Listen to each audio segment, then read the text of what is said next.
We know that a strong high creates a weak low, and we know that a strong low creates a weak high, right? So that's out the way. So now,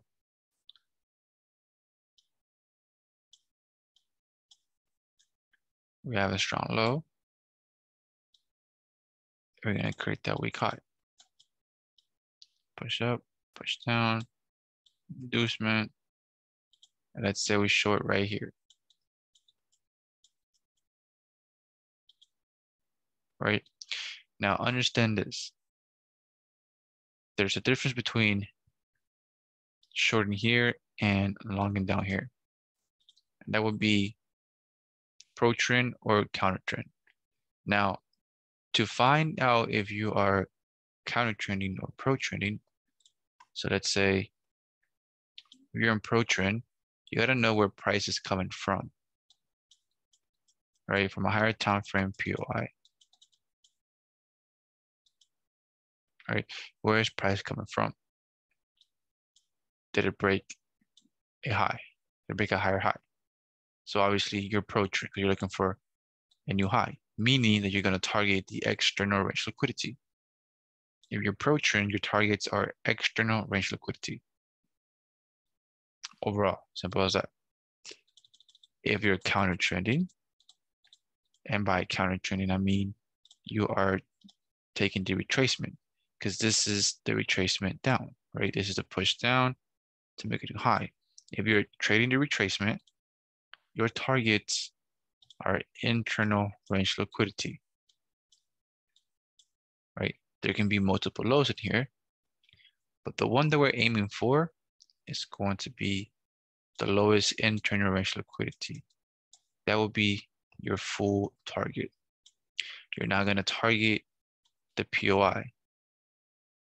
You're going to target the last internal range liquidity, right?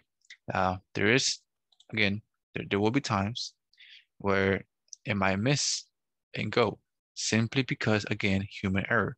You probably didn't see the internal liquidity right, you missed something, etc. So be aware of that. That's why we always pair ourselves, right? If this is a new range from here to here, then we are going to pair ourselves when it takes out this low. Not only that, we are also going to go break even. That's when we go break even. Break even and pair yourself something, right? And that's up to you. It's a personal choice. Just pay yourself something, right? And then hold the rest to the last internal range liquidity target. Then whatever happens from there, don't matter no more because you already break even, you already pay yourself something. Can you take partials here? Yeah. Nothing wrong with taking partials here and here. You can, right? Nothing wrong with that. But we want to maximize this position. And we know that there's a high chance it will take out all internal liquidity first, come into a POI before it takes out external. All right.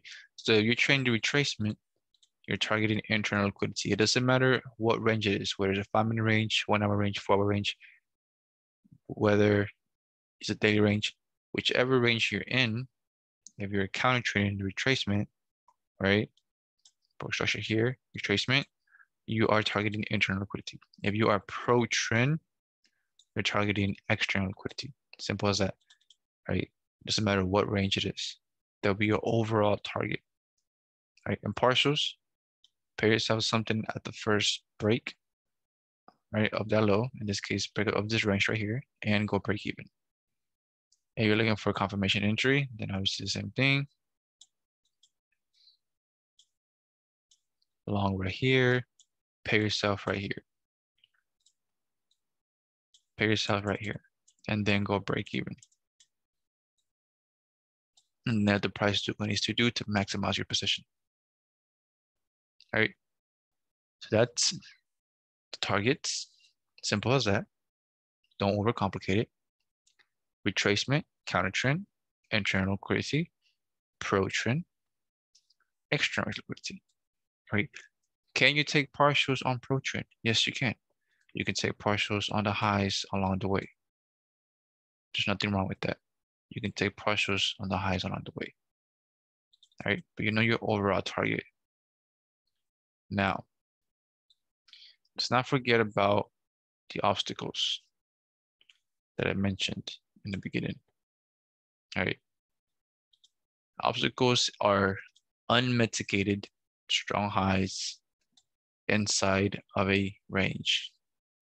That's an unmitigated strong high, meaning even though there's an overall target up here, right? Price can give us a reaction. It gives a reaction, right? So again, be aware of that.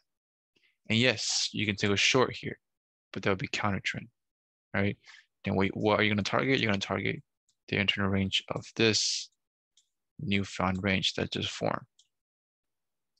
Let me change color on this. This newfound range that just formed, right?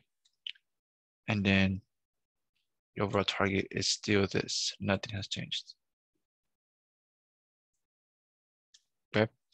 Now this is advanced. It's a little bit of advanced structure and stuff like that. That will be covered most likely either in the intermediate or advanced section. Pretty much going to the end of the intermediate course. So yeah, but be aware of obstacles. Okay. Price can give you a reaction from the area. Right? Don't forget the bigger picture. Always keep the bigger picture in mind. Zoom out. Don't forget where you're at, because it's easy to get confused. As you can see, there's so much going on. It's a lot, right? It is a lot.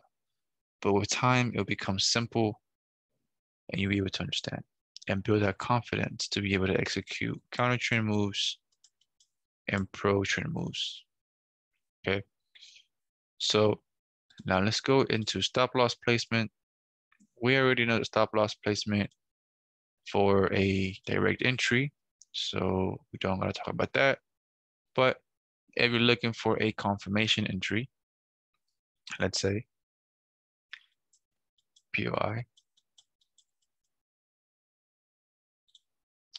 comes in here, liquidity, break structure, right? Inducement,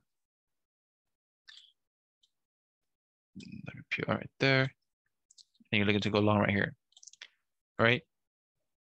Your stop loss placement, right, can be just below your POI, just below your POI, right?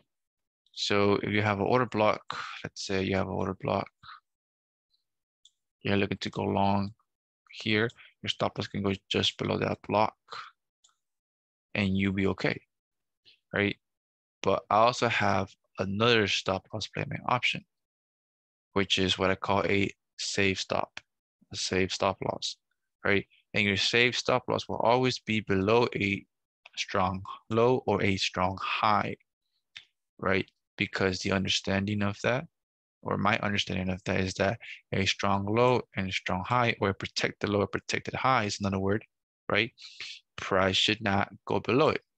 It should stay protected. So no matter what happens, it shouldn't break above or below a strong high or a strong low, right? Now, eventually we will in the future, but at this moment, for example, here, it shouldn't, right? Lining everything up together, it shouldn't. So if you're not confident on having a 3 pip stop loss, let's say, then put it just below the strong low and you should be fine. Now, I don't use anything less than 2 pips. And I don't recommend anybody using anything less than 2 pips. If you do, that's up to you. But I don't use anything less than 2 pips because it's not worth risking your money and being stopped out by, let's say you got a 1 pip stop loss, then it takes you out. So to put it in perspective, right? If you're risking $1,000, 1K, right, and you get a 1 pip stop loss, and then it takes you out by 1 pip, then it goes, you just lost $1,000. And I think, in my opinion, that's pretty dumb, right? If you're trading real money, this would mess up with your psychology. It will mess up your mindset, to be honest, because $1,000 in a 1 pip sounds crazy, right? So don't use anything less than 2 pips. All right. Now, what's the biggest stop loss? All right. To be honest, I wouldn't go over 10 pips. All right. I don't go over that. I stay between 3 Yeah, between 3 to 10, somewhere between there. I mean, 2 to 10, my fault, 2 to 10. Don't know what I put it, 3. 2 to 10, that is my stop loss placement between those two. Whether it's a 2, whether it's a 10, or in the middle, all right? Not 3, I don't know why I put a 3 there, I forgot. But yeah, between 2 or 10, okay? So if this down here is a 6 pip stop loss, that's completely fine. It's okay, all right? Don't let the people on Instagram or YouTube or, posting their entry with 2 pip or 1 pip, that's them. Let them be, right? You're here to make your money. You're here to be right, and you're here to understand your system, your strategy, and be consistent. Okay. No one cares about your stop loss. No one cares about how much R you make. No one cares about the money you made. And if you do care about that, then you're in the wrong industry, right? Because at the end of the day, it's for you to make your money and live your life and do what you want to do, right? But anyways, this is not psychology, of course, right? However, anywhere from 2 to 10 is your stop loss placement. Safe stop loss will always be below strong low or above a strong high, right? And then the original stop loss placement would be just below or above a POI. Simple as that. All right. So we just covered partials, we covered TPs, and we covered stop loss placement. Okay. So it's as simple as that, guys. Right? Don't overcomplicate it. That's how we target. That's how we take partials. That's how we, par stop loss. Pretty straightforward. All right. Any questions? Let me know. But that is it for this. See you on the next one.